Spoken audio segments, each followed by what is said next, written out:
So the reason of that shot of Freddy, Ghostface, and the gang is because they're one of the symbols and icons of Halloween time, specifically 80s horror icon. But today's video is I'm going to bring down my top 5 movies that are like the what the F factor. They are disturbing, and if you're those, there's always a fan base for something. Let's put it there. I'll bring down top 5 because it's around Halloween time, and there's a lot of beautifully amazing movies that you want to watch. Say, how did this get made? Like, who approved this?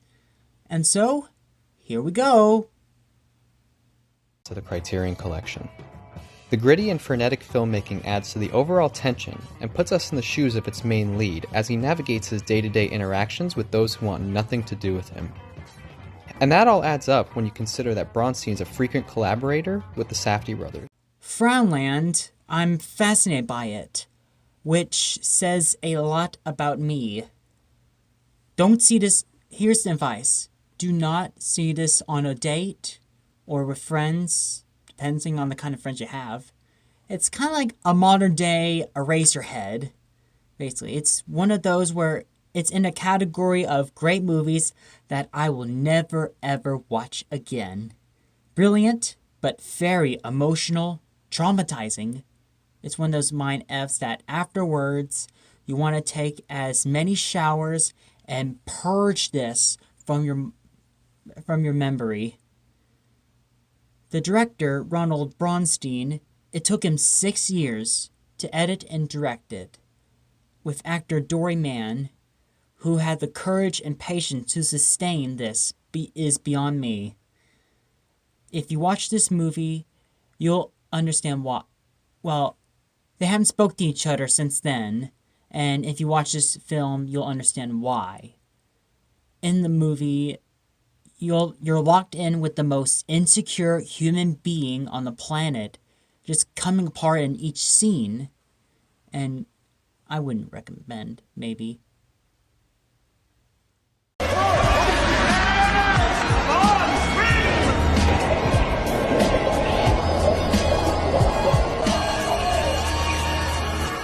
Went on Kevin Smith's head that Tusk was actually born from podcasting. It's true. And he was on the ID10T Chris Hardwick podcast, explained how it all went out. It went from, hey, I guess referenced it in a podcast episode, and say, would any of you like to see a guy in a walrus suit? And he did. It's the same guy who gave us Clerks and Mallrats and the thing Jane Silent Bob made this. It's like a mix between, dear God, is Kevin to, like, that's interesting because it's one of those kind of movies where it's a mix between horror and comedy, and it's a bit of a fascinating because it's about, Justin Long's character, who is an a-hole, and rightfully so. He goes to this doctor in Canada to interview him, and the more you have both a great chemistry between Justin Long and this other guy, it goes from, it's a deep down dark turn to a bit amazing reactions from Justin. Like, he really puts in his all. By the time you get to, this amazing, special applause and a round of applause to the guy who made that walrus costume, and like a round of applause there, cause it's really mix of terrifying and laugh, like. And when you get to conversations between the, adult Haley Joel Osment and the other girl, talking with Johnny Depp and makeup about podcast. It actually says the word podcast in the movie. You want to go, like, it goes on for like 13 or 15 minutes, the unnecessary dialogue between them and Johnny Depp. And it's like it gives you a mix between, frustration and boredom. You actually find yourself saying, when's the scary water suit coming back? I'm losing my patience. Like, oh, actually said that. I actually want to see. It's messed up, but it's like so beautiful. And it's amazing. I'm just glad it's one of those movies that saw the light of day. And the fact that Kevin Smith actually got his daughter, Harley Quinn Smith, in the movie, too. And Johnny Depp's daughter, too.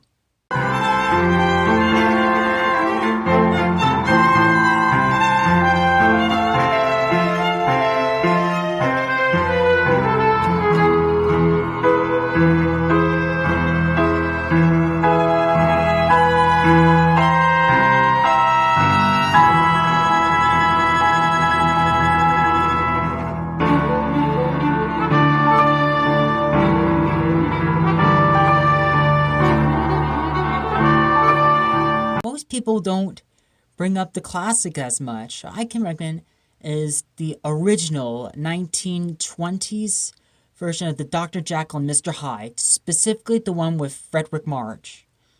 Now back then, the Mae West characters were living at large, drinking and smoking, and in the early 20s, this priest named Will Hayes signed a conduct for prohibited sex in movies, and that's the Hayes Code. What I mean is, this one version, the Frederick Mark one, is terrible, very dark and crazy. Like, I think this was before the Hayes Code, and there was a lot of prostitutions and death. But don't worry, because it was 20s, it was black and white films. I think it was silent. There's no blood, don't worry. But it's still terrifying, horrifying, really. And I just like to shoot up just a classic that you probably see on TCM by Robert Osborne, maybe. Just think of me as a friend. Are you a homo? The first Nudie musical, what freaked me out about this is that Ron Howard and Cindy Williams is in it. Literally, Richie Cunningham and Laverne or Shirley is in this Nudie musical. There's so many weird cameos of actors we know. You want to watch it like, oh my god, what the hell are you doing in this? It's around late 70s or early 80s, and it's like the full frontal nudity decade. This guy inherits a movie studio that is failing. He decides to make the first big budget studio musical. It's like you see these scenes such as, God concerts, take one. It's so weird to me, and this makes the top 5 list of, what am I looking at? How does this get made? Why did this happen?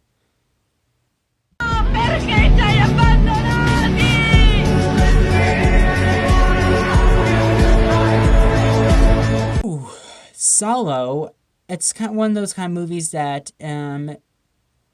inspired, torture like Saw or Human Centipede. It's one of the most hardest movies to get through. I can get through almost anything in life, but this is 100% disturbing and disgusting. It is a big third rail, and just like Saw 1 and 2, you have to watch it on fast forward quite a lot. Interesting movie about fascism. They use real kids, I think real teenagers, and they put them through the most god-awful, horrific, unimaginable things. Here's a fun fact. The director of the movie was killed after he finished making it. It's beautifully shot, don't get me wrong. Very beautifully, amazing camera shot and angles there.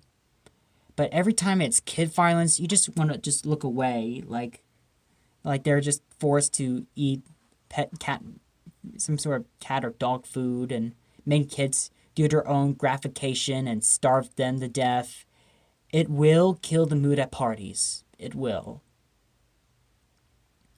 And it's odd how videos like this take a dark turn, right? I guess you can find this. I'm sure. What is your recommendation for, oh my god, movies? I know, Eraserhead's one. I might as well drop in this since bring it. I really love David Lynch movies. He's one of my favorite directors. And it's though Eraserhead is those kind of movies where you want to go that encourages couples that are planning on having a kid to not have one at all. And especially the one where the baby is crying in the small tiny apartment, that will encourage you to become childless. So I'm basically encouraging any any partner relationship, if you want to convince your partner or lover to not have a child, raise her head. Yep. Also, happy Halloween. Thanks for watching.